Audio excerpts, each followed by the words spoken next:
Bonjour à toutes et à tous. Nous continuons ce cours de calcul formel en prolongeant notre étude des suites. Lorsque celles-ci sont définies par récurrence, il n'est pas toujours évident de prévoir leur comportement. Une visualisation de ce comportement peut alors jouer un rôle important, bien plus qu'un support visuel. C'est une aide précieuse pour nous aider à mener à bien une étude mathématique. Elle permet par exemple de conjecturer si la suite est croissante, bornée, convergente, etc. Vous allez voir que certaines suites ont des comportements curieux. Elles semblent avoir plusieurs valeurs d'adhérence, d'autres suites semblent même avoir un comportement chaotique. En ce qui concerne la programmation, nous allons introduire tout ce qui concerne la base de la visualisation. Tracer des points, des segments.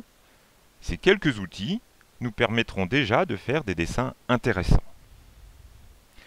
Un autre aspect pratique important de cette semaine, ce sont les listes.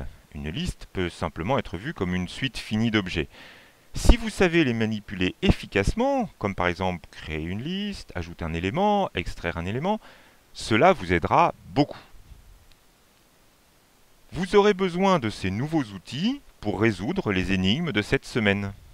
Au programme, les fractions continues, vous découvrirez quel algorithme a fait le succès de Google, et enfin de belles images avec l'attracteur de Hénon.